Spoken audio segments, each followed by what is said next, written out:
There's a guy who likes games, and the best that he's played are the ones that you'll see on the top 100. Repeat that part.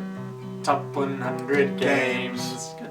Much you like that I get a little bit, just a little bit freaky. That's right. Hello and welcome to The Discriminating Gamer, the board game review show that wishes the very best to General Pershing and our boys down there in Mexico fighting the good fight. We're going to find that Pancho Villa. Ladies and gentlemen, I am very excited to be bringing you my latest installment of my top 100 games of all time. Today, we're going to be taking a look at my numbers 60 through 51. Coming in at number 60, now this is a game that was my number 7 last year. It has fallen quite a bit.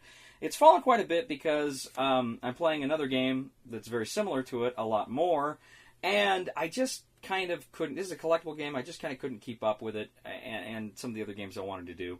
But it's still a fun game. This is Star Trek Attack Wing. Star Trek Attack Wing, of course, is a miniatures game of space combat battles. And, of course, the game, that I play more is Star Wars X-Wing. They're kind of based on the same system.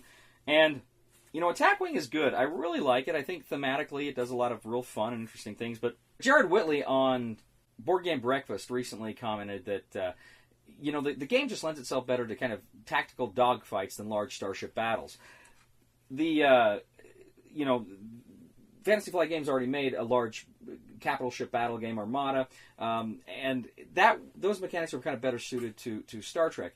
And so the basic system, it's good, it works better for Star Wars. That's why Star Trek has fallen so low. But still, I like the cards that you can play in Star Wars. I like the thematic ways that you can assign captains to different ships and crew to different ships, and they all give different abilities.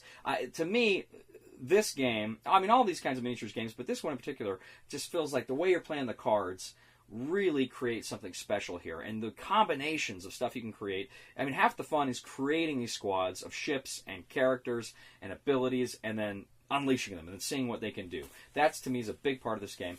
So this is Star Trek Attack Wing from WizKids, my number 60.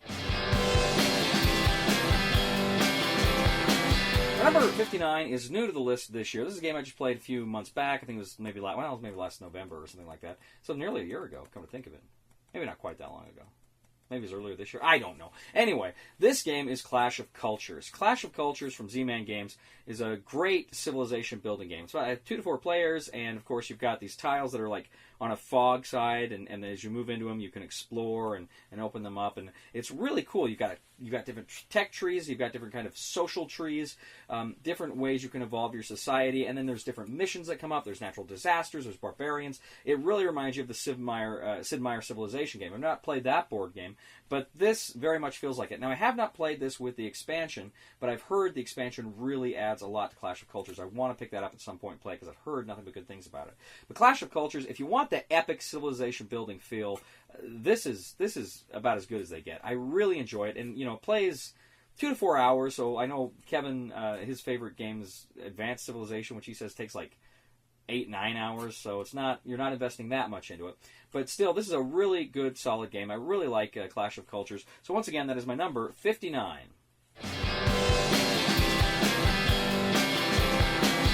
My number 58 is a game that is also new to the list this year. And that is because I just played its new edition that came out late last year. I think around December of last year. And I have to tell you, too, maybe 20 years ago, maybe not quite 20 years ago, at the theater I was working at that I'm still at today, a lot of my buddies would play this game. They played this game, and I thought it looked dumb, and I never played it. And I was kicking myself, and then as years go by, and I start playing more and more games, thinking, that probably would have been a really fun game, but it was out of print. And I was kicking myself. I wish I'd played that game. Then it just came into print recently. This is Nightmare Chess from Steve Jackson Games. Nightmare Chess is awesome. It's a riff on chess. I was thinking back then, I'd rather just play chess. I don't know why you got to have all these bells and whistles. I just like chess. And I'd see my friends play it, and they were having a lot of fun. I didn't want to do it, and I'm like, oh, I should have. And I finally got to. I was so excited. This new edition incorporates both the previous editions. There were 2 different sets. It incorporates them all in there, and it's just fun. It's cards. You're playing a game of chess. You can use any chess set with it. The game itself is just the cards that you can play with it. And you play these different cards, add all sorts of fun and new dimensions to the game. And there's so many cards. One of my favorite cards is the one I can't remember. I think it's called Doomsayer, where if you say the name of a piece, the first person to say the name of a piece loses that piece. And you'll trip yourself up with it because you'll play that card, and then a little while later you'll say the name of a piece, and it's over. It's just a lot of fun, wacky things like that. If you like chess and you like chess variants, you'll definitely want to check out Nightmare Chess from Steve Jackson Games. That is my number 58. Following this theme of chess, my number 57 is another chess variant game. This one was 46 last year. It fell a little bit. I still love this game very much. This is For the Crown. For the Crown 2nd Edition. For the Crown 2nd Edition is chess, but it's a deck builder. And you each start out just with your kings on the board, but then you get hands of cards, and you can play cards either for their abilities, to buy other cards, or to kind of get rid of them, to trash them, to bring out new units onto the board. And so it's kind of the first half of the game, you're kind of building up your armies, and then you kind of have to gradually transition into moving more toward using the abilities in order to try to get to your opponents. There's a lot of things you got to keep your eye on. You've got to be thinking, in chess, you're always thinking, okay, so what's his piece going to do? What's his piece going to do? What's his piece going to do? Here, you have to think that, but like on steroids, because you don't know what those other pieces are going to do when they come after you. You have to constantly say, what does that piece do? Now, what does that piece do? What does that piece do? Because you don't have all these memorized. There's too many. And then, what kind of cards, what kind of abilities is he going to pull out? Is he going to pull out like a bomb that's going to blow up my guys? Is he going to, do something else that's going to completely outflank me? Is he going to move from one side of the board and come on the other? I mean, there's all sorts of really fun and interesting things you can do. And this game has a lot of expansions, a lot of fun. I highly recommend it if you love chess and chess variants. For the Crown 2nd Edition from Victory Point Games is an amazing, amazing game. That is my number 57 for the Crown 2nd Edition. For my number 56, I'm going to go ahead and kind of lump a family of games into my 56. And this is Catan. Formerly Settlers of Catan. Catan remains a very, very fun game. Now, this was my 30 last year. It has fallen a bit, but I still love Catan. My favorite version of Catan is Star Trek Catan. I like the theme. I like the boards, the new maps they came out with. The Federation maps, to me, it's just fun, or a little more fun, a little more thematic. It's not uber thematic, obviously. It's essentially just Catan with the different pieces, but still, it's a great game. It's a lot of fun. I love Catan and all its variations. If I'm playing the regular version of Catan, I prefer to play with one of the expansions, and probably my favorite expansion to play with is the Seafarers of Catan, with the islands and the ship routes that act like roads on land. That's a whole lot of fun, too. I really like Catan with Seafarers. But Cities and Knights is a cool expansion. Traders and Barbarians has some fun little kooky variations you can add to the game. So there's just a lot of stuff going on here. So Catan is my number 56. My number 55, again, I'm going to lump in a bunch, kind of a family of games here. This was my 51, so it did fall a few points for this list. But this is the DC Comic Deck Builder games, plural. They've got 4 base games out now. They've got, of course, the original DC Comics deck building game. You've got Heroes Unite. You've got Forever Evil with the villains. And you've got Teen Titans, which came out here just a few months ago.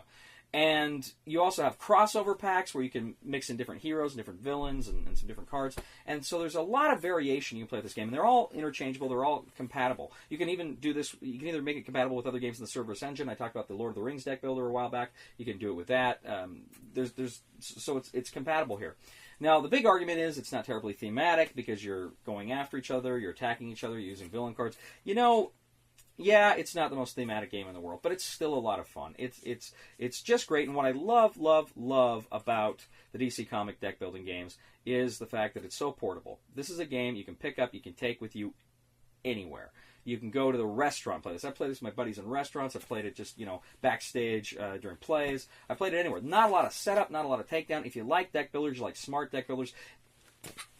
The best thing about deck builders, the thing that I love about deck builders, is building those combos. When you put those cards, and this card builds on this, and this card builds on this, and this card builds on this, and you get these really fun and interesting combinations.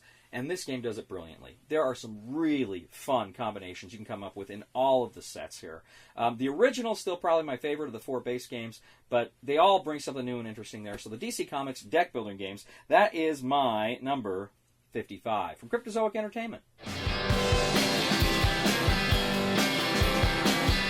My number 54 is new to the list this year. This was a game that I was really looking forward to when it came out, and there's another game that's kind of similar I'll talk about a little bit later down the list.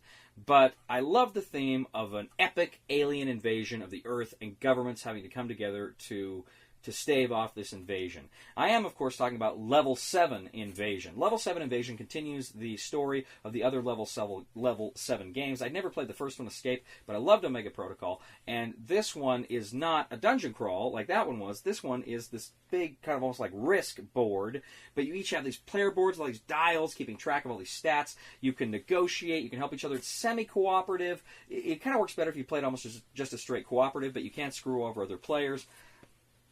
There's just some really fun and interesting things that go on here. This is an epic game, and you really feel the pressure, and you really feel like you're in the middle of a crisis. So I really, really love this epic alien invasion game. This is just a super lot of fun. That is from Privateer Press, Level 7 Invasion, my number 54. My number 53 is also new to the list this year. This is a game that there was a lot of suspicion about this game, a lot of trepidation about this game, because of a certain kind of component that is used here. And the component, of course, is an app.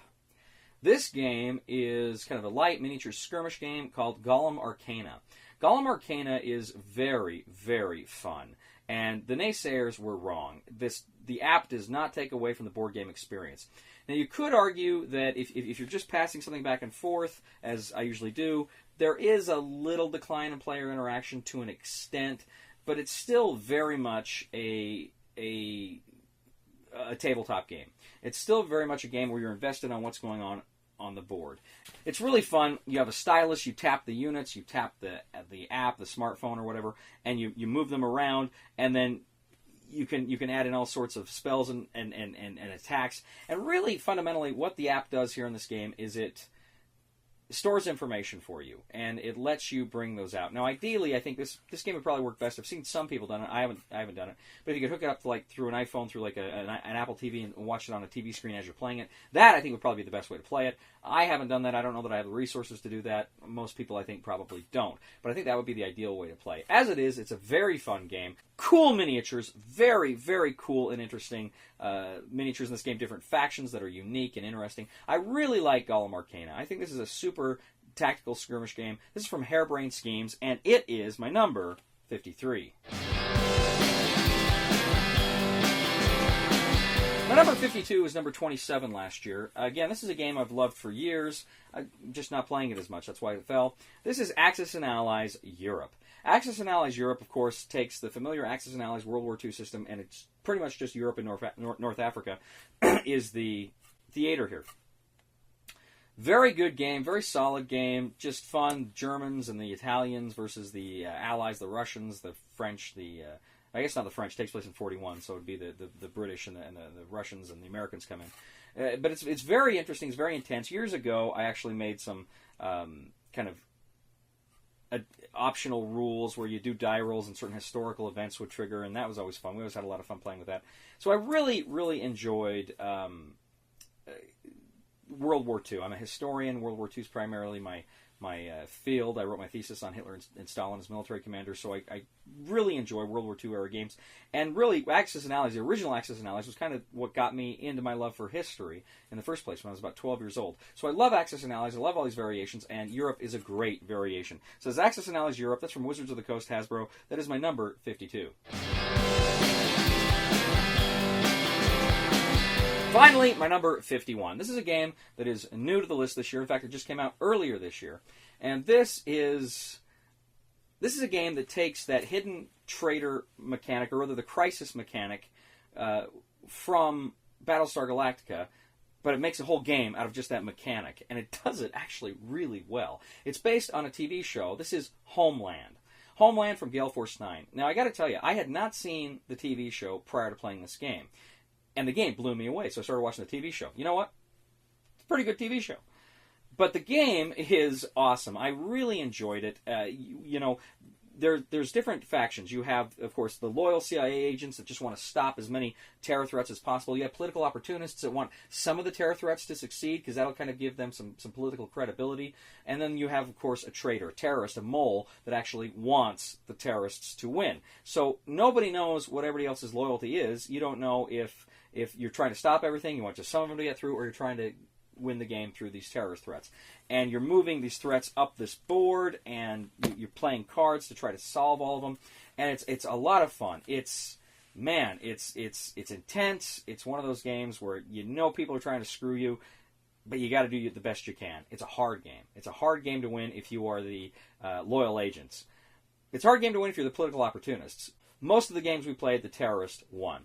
So, fun game. Really like it. From Gale Force 9, that is Homeland. Well, that is it. That is my finishes out then the top 50, or the bottom 50 rather. We're now moving into my top 50 games of all time. So I'm really excited how the list evolves from this point on. I hope you are too. So please leave a comment. Let me know what you think about this video here on YouTube, on Board Game Geek, on our Facebook page, or on thediscriminatinggamer.com. Please like us on Facebook and subscribe to us on YouTube. We are The Discriminating Gamer, and we're almost in the top 50.